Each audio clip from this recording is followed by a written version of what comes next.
Oi amigos e amigas, esse é mais um Atualizações do Musetti. Neste vídeo eu vou falar sobre a possibilidade de Kusevich no Santos. Esse é o zagueiro que o Peixe tenta contratar nessa reta final de janela de transferências. Falando sobre janela, vou dizer que há mais tempo possível para contratar tipos de jogadores específicos. E também vou falar sobre Christian Oliva, que foi anunciado, e o alívio do uruguaio que começava a ficar preocupado sobre o seu futuro aqui no Brasil. Antes eu peço para que vocês se inscrevam no canal, que curtam, comentem, tenham hype, ativem as notificações e me ajudem a alcançar a meta de 90 mil inscritos por aqui. Também convido você a se tornar membro. Na descrição tem um link que te leva direto para os níveis bronze, prata e ouro. São benefícios diferentes, valores também diferentes, e você pode até ter um grupo no WhatsApp comigo onde eu antecipo as informações e dou bastidores do meu dia a dia na cobertura do Santos. Vamos às notícias. Eu vou começar falando sobre Benjamin Kusevich, o zagueiro chileno. O Renan César disse que o Santos teria interesse nesse jogador.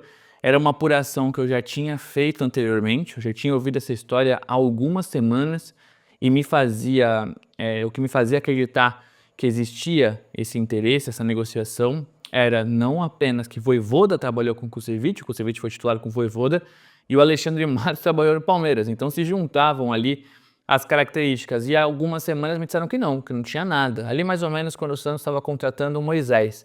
A Renan César fez o post, desculpa, Renan César fez o post de que o Santos estaria interessado e eu falei, opa, deixa eu apurar novamente. Eu fui perguntar e me disseram que não.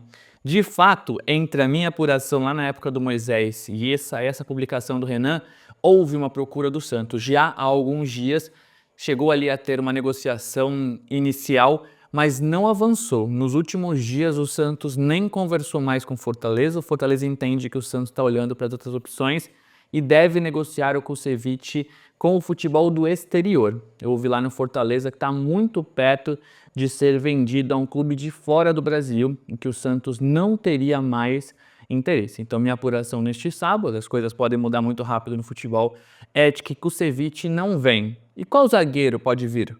Não sei, tá? Não tenho novas informações sobre zagueiros, eu tinha dito de alguns avaliados pelo Vojvoda que não animaram, casos do Cuesta, né? Não o Cuesta do Vasco, outro Cuesta lá do Medellín, Thiago Martins, Jaci, que eram alguns nomes aí que foram sondados, especulados, oferecidos. Eu não sei quem o Santos vai buscar, mas eu ouvi que vai sim contratar zagueiro. Se não for agora, na janela de transferências geral, que fecha na terça-feira, dia 3, vai ser na janela de exceção. Como assim?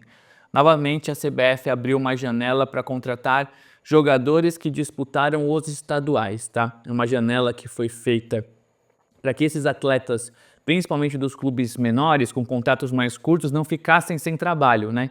Imagine, eles fazem contratos curtos até o final do Paulista, ou do Mineiro, ou do Carioca, ou do Capixaba, e aí a janela fecha, e o que eles fazem? Então foi uma janela de exceção para jogadores dos estaduais.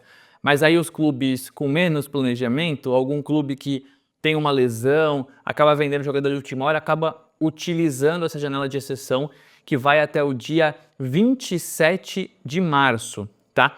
Nesse dia 3, terça-feira, fecha a janela geral. Então o Santos não poderia contratar nenhum jogador de fora do país ou que não disputou estaduais no nosso país, tá? Estaduais brasileiros, tá? Até porque essa cultura é muito nossa, né? Lá fora não tem. Então, assim, o Santos tem essa janela de exceção, vai tentar buscar zagueiro até dia 3, que foi o que eu ouvi, mas se não conseguir, teria até o dia 27 para buscar jogadores que disputaram estaduais. Isso cabe ao Kusevich e cabe a vários outros jogadores do Paulista, do Carioca, do Mineiro, do Gaúcho, que o Santos poderia buscar, tá bom? Acho que nos próximos dias teremos movimentações. Vale lembrar que o Alexandre Matos gosta do último dia da janela. O último dia da janela lá do ano passado, vocês lembram, né? Adonis Frias, Alexis Duarte, a corrida contra o tempo. Depois teve a janela de jogadores livres e vem Bilal Brahimi no último momento. Então, assim, o Alexandre Matos gosta desse tipo de deadline, né? De buscar as últimas alternativas. No ano passado eu contei aqui no canal de como foi uma força-tarefa, né? Ele fechou a galera do jurídico numa sala e ficou o dia inteiro negociando, comprou McDonald's. Para vocês que não assistiram, tem vídeo aqui contando sobre. Então pode ser que o Santos entre segunda e terça consiga um jogador, o alvo é zagueiro, mas eu não sei de nenhuma negociação em andamento, tá? Se estiver rolando, de fato, eu desconheço. O Santos pensou em lateral esquerdo. Um dos nomes oferecidos, indicados e que foram avaliados foi o do Angulo, um lateral colombiano do Pumas do México, mas até onde eu sei essa negociação não avançou. A princípio o Pumas pedia 4 milhões de dólares, depois até pensou no empréstimo, mas o Pumas não tem muita vontade de negociar com o Santos. Vale lembrar que o Santos estava contratando o Petrovic, o atacante, e o Pumas negou. O diretor do Pumas conhece lá os calotes que o Santos deu, a questão do Tigres do México. Então, um dos nomes, por exemplo, que eu ouvi foi do Angulo, lateral colombiano. Antes eu tinha ouvido do Matheus Reis do Sporting, que também não vem. Então, acho que o Santos vai acabar pensando no lateral esquerdo para a janela do meio do ano. Para volante trouxe o Oliva e outros nomes que eu ouvi, como o Zé Vitor da Portuguesa. Até a gravação deste vídeo não houve grande movimentação. E o Zé Vitor é outro exemplo de quem poderia ser contratado na janela de exceção até o dia 27. Eu creio que o Santos vai buscar nomes para a zaga até o dia 3 do futebol do exterior. Se não conseguir, vai olhar as alternativas do futebol nacional, destes que disputaram pelo menos uma partida dos estaduais e podem ser contratados até o dia 27. Para terminar este vídeo, eu falo sobre Christian Oliva. Foi anunciado hoje, finalmente, contrato de 3 anos, um anúncio muito da hora do Santos, né? Simulando ali um feed do Instagram e o Santos enviando na DM vídeos do Carlos Sanches e do Rodolfo Rodrigues, 2 dos uruguaios famosos da nossa história. E o que eu conto para vocês é que o Oliva está bem aliviado com esse anúncio e com o fim do transfer ban. O Oliva, que é dono da maior parte dos seus próprios direitos econômicos, se animou muito com o Santos e acabou dando um passo corajoso na carreira. Ele era do Nacional, foi para fora, voltou para o Nacional, onde ele é ídolo, destaque do Campeonato Uruguaio, e a saída dele foi um movimento muito bem pensado, né, que gera, sim, dúvidas, que gera aquele receio.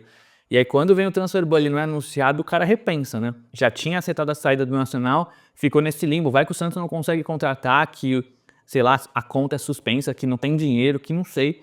Então ele ficou bem agoniado. Eu conversei com pessoas próximas, o alívio do Christian Oliva foi muito grande, né? Esse anúncio que vocês viram hoje estava pronto há um tempão. Também dá para dizer que o Oliva tem agradado nos treinos e ele passa a ser uma alternativa para formar um meio-campo mais defensivo, mais forte, mais intenso. O Vojvoda deu folga de 3 dias aos jogadores depois da última vitória, sexta, sábado e domingo. A partir da segunda-feira o Santos começa a pensar no Mirassol fora de casa e já pode ser uma partida pelo contexto, pelo campo difícil, por um time muito físico do adversário, para o Santos dar uma fortalecida no meio campo. O Vojvoda vai analisar sempre o adversário para entender se o Santos vai com 2 volantes e um meia, né, como por exemplo Arão, Bom Tempo e Neymar perto do centroavante, ora Tassiano, ora Gabigol e os 2 pontas, ou vai fazer essa trinca de meio-campistas, né? Deixando ali, por exemplo, Arão e Oliva mais para trás, né? Mais próximo da defesa, e o Bom Tempo sendo um meia a mais. Então o Oliva dá essa alternativa para variar com o Arão, né? Para ser uma opção de primeiro volante ali mais firme, mas também para jogar ao lado do Arão e liberar Bom Tempo, Menino, para o Santos fazer um meio-campo mais fortalecido. Então são treinos que agradam o alívio do Christian Oliva. Essa questão da janela com mais tempo de contratação e alguns dos nomes aqui que eu falei, Angulo, Zé Vitor, Kusevich. Esse foi o Atualizações do Musset deste sábado à noite. Teremos vários dias sem jogo, mas claro, pelo menos um vídeo por dia aqui. Ontem teve um longo vídeo sobre SAF. Se você não assistiu, te convido a assistir. Neste domingo eu volto com mais informações, beleza? Muito obrigado a quem assistiu até o final. Não deixe de se inscrever, deixar seu like, por favor. E até amanhã.